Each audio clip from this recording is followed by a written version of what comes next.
Ćao devojke, danas ću da vam pokažem kako da napravite ovu modernu, jednostavnu, a veoma efektnu frizuru.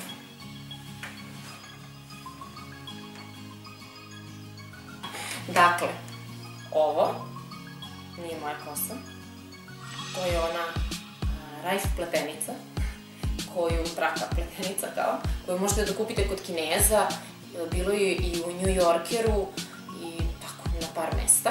I nije uopšte skupa, imate je u raznim bojama i možda bi neka svetlija brown bolje pristajala uz ovo, zato što bi razbila ovu monotoniju, ali ja sam uzela ovu tako da samo nju imam. Sada dakle, nju skinem. I ostala je moja pletenica, to jest moja kosa, to su u stvari dve pletenice koje su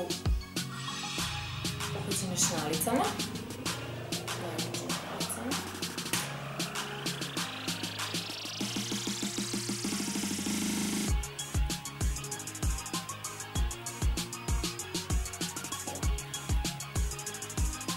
I to je to.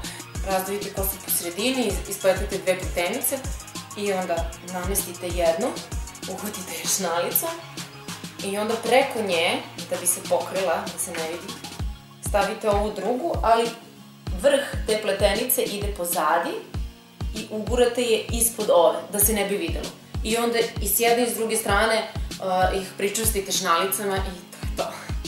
Javite mi kako vam se dopala ova frizura i da li ste uspeli lako da je namestite.